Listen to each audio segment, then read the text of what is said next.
ഖത്തറിൽ ഊർജ്ജ കേന്ദ്രങ്ങൾ ലക്ഷ്യമിട്ട് ഇറാന്റെ ഡ്രോൺ ആക്രമണം. വ്യവസായ നഗരമായ റാസ് ലഫാനിലും മിസൈദിലുമാണ് ആക്രമണങ്ങൾ ഉണ്ടായത്.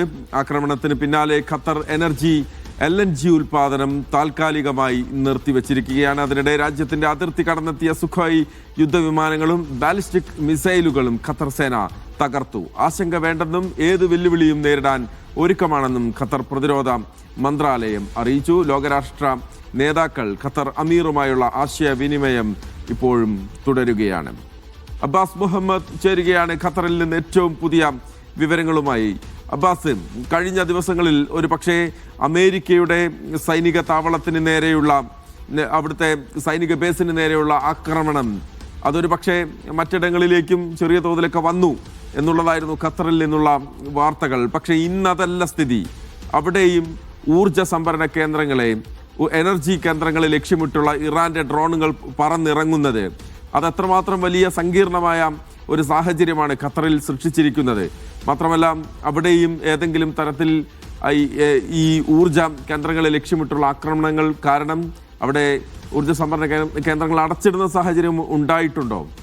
ഇന്ന് നടത്തിയ ഒരു ആക്രമണത്തിൽ നമുക്ക് ഈ ഒരു ഘട്ടത്തെ വിശേഷിപ്പിക്കാൻ പറ്റുന്നത് ഒരു ആക്രമണത്തിൻ്റെ ഷിഫ്റ്റ് മാറി എന്നുള്ളതാണ്. കാരണം ഇന്നേ വരെയുള്ള ആക്രമണം അൽ ഉദൈദ് എയർബേസ് അഥവാ ഖത്തറിൽ സ്ഥിതി ചെയ്യുന്ന US-ൻ്റെ വ്യോമത്താവളമായ അൽ ഉദൈദ് എയർബേസ് ലക്ഷ്യമിട്ടായിരുന്നു ഇറാൻ അതിൻ്റെ ആക്രമണങ്ങൾ, അതിൻ്റെ ബാലിസ്റ്റിക് മിസൈൽ ആക്രമണങ്ങൾ ഇതുവരെ നടത്തിയിരുന്നത്.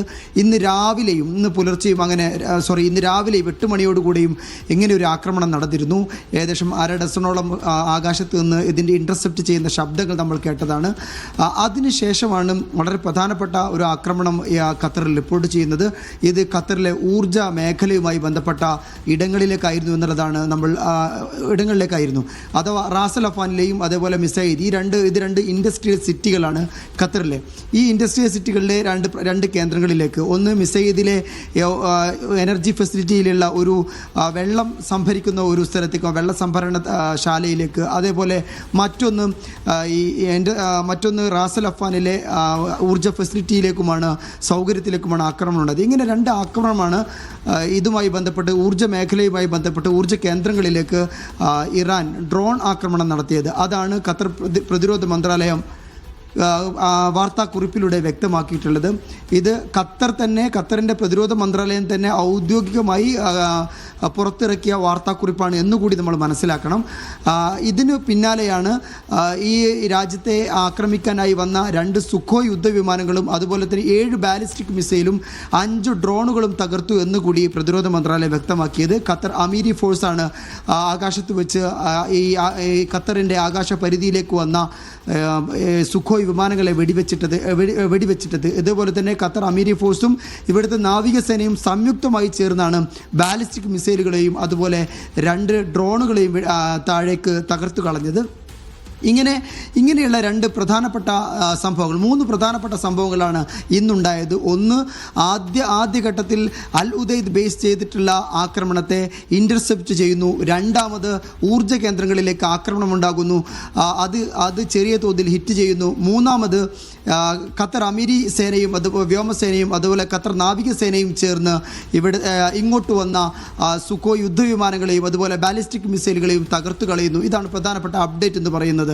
അടുത്ത ഘട്ടത്തിലേക്ക് വരുന്ന സമയത്ത് ഈ ഒരു ആക്രമണത്തോടുകൂടെ റാസ് ലഫാൻ സിറ്റിയിലെ ഈ ഖത്തർ എനർജിയുടെ എനർജി ഫെസിലിറ്റിക്ക് നേരെയുള്ള ആക്രമണത്തോടുകൂടെ LNGയുടെ ഉൽപ്പാദനം താൽക്കാലികമായിട്ട് ഖത്തർ എനർജി നിർത്തിവെക്കുന്നു എന്ന് പറയുന്ന ഒരു വാർത്താക്കുറിപ്പും വരികയുണ്ടായി.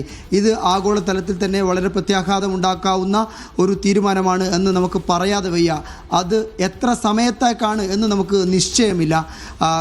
അതുമായി ബന്ധപ്പെട്ട കൂടുതൽ വിശദീകരണ കുറിപ്പുകൾ ഖത്തർ എനർജി ഇറക്കുമെന്നാണ് നമ്മൾ മനസ്സിലാക്കുന്നത്. അത് നമ്മൾ കാത്തിരിക്കുക കൂടിയാണ്. ഏതായാലും താൽക്കാലികമായി ഇവിടുത്തെ പ്രൊഡക്ഷൻ ഹാൾട്ട് ചെയ്തിട്ടുണ്ടെന്നുള്ളതാണ്. അഥവാ ഇത് വരും ഈ പ്രൊഡക്ഷൻ ഹാൾട്ട് ചെയ്യുമ്പോൾ ഈ ആഗോളതലത്തിലെ തന്നെ ഈ ഊർജ്ജ മേഖലയുടെ ഒരു സെക്യൂരിറ്റി എന്ന് പറയുന്നത് ഖത്തർ അടക്കമുള്ള രാജ്യം രാജ്യങ്ങളാണ്. ഈ എൽ എൻ ജി എന്ന് പറയുന്ന ലിക്വിഫൈഡ് നാച്ചുറൽ ഗ്യാസിൻ്റെ ഏറ്റവും വലിയ പ്രൊഡക്ഷൻ നടക്കുന്നതും കയറ്റുമതി നടക്കുന്നതും ഈ രാജ്യത്തിലാണ്. ഇന്ത്യ അടക്കമുള്ള രാജ്യങ്ങളിലേക്ക് വളരെ വലിയ കയറ്റുമതിയാണ് ഇവിടെ നടത്തിക്കൊണ്ടിരിക്കുന്നത്. 2024-25 സാമ്പത്തിക വർഷത്തിലെ ഒരു കണക്ക് പ്രകാരം 11 ബില്യൺ മെട്രിക് ടണ്ണിലേറെ LNG ആണ് ഇവിടെ നിന്ന് കയറ്റുമതി ചെയ്യുന്നത്. ഇതുപോലെ തന്നെ ഈ അടുത്താണ് കഴിഞ്ഞ 2025 ഒക്ടോബറിലാണ് ഗുജറാത്ത് പെട്രോളിയം കോർപ്പറേഷനും അടക്കമുള്ള ഇന്ത്യൻ സ്ഥാപനങ്ങളുമായി ഖത്തർ എനർജി ദീർഘകാല കരാറിൽ ഏകദേശം 20 വർഷത്തോളമൊക്കെ നീണ്ടു നിൽക്കുന്ന കരാറിൽ ഒപ്പുവെക്കുന്നത്. ഇങ്ങനെ ഇവിടെ ഇതിൻ്റെ പ്രൊഡക്ഷൻ ഹാൾട്ട് ചെയ്യുക, താൽക്കാലികമായി നിർത്തുക എന്ന് പറയുന്ന ഒരു ഘട്ടത്തിൽ പോലും ഈ ഒരു സാഹചര്യം ഉണ്ടായാൽ പോലും അത് ഇന്ത്യ അടക്കമുള്ള അഥവാ നമ്മളെയൊക്കെ കൂടി കേരളത്തിലുള്ള ആളുകളെ കൂടി വളരെയധികം ബാധിക്കുന്ന വിഷയമാണ് എന്നുകൂടി നമ്മൾ ഓർത്തിരിക്കേണ്ടതുണ്ട്. അതോടുകൂടെ തന്നെയാണ് ഹോർമുസ് കടലിടുക്കുമായി ബന്ധപ്പെട്ട നിലവിലുള്ള അനിശ്ചിതത്വങ്ങളുള്ളത്. അതുവഴിയാണ് ഇവിടെ നിന്നുള്ള ഖത്തറിൽ നിന്നുള്ള എല്ലാ ഷിപ്മെന്റുകളും പോകുന്നത്, LNG ഷിപ്മെന്റുകളും പോകുന്നത്. അതുകൂടി അനിശ്ചിതത്വം, അതിന്റെ യാത്ര കൂടി വലിയ അനിശ്ചിതത്വം സൃഷ്ടിക്കുന്ന ഒരു കാര്യമാണ്. അതുപോലെ തന്നെയാണ് നേരത്തെ പറയുന്നത് പോലെ തന്നെ അവിടെ എനർജി കേന്ദ്രങ്ങൾക്ക് നേരെ, ഊർജ്ജ കേന്ദ്രങ്ങൾക്ക് നേരെയുള്ള ആക്രമണം, അതുമൂലം ഉണ്ടാകുന്ന നഷ്ടം അത് ചെറുതായിരിക്കില്ല എന്നുള്ളത്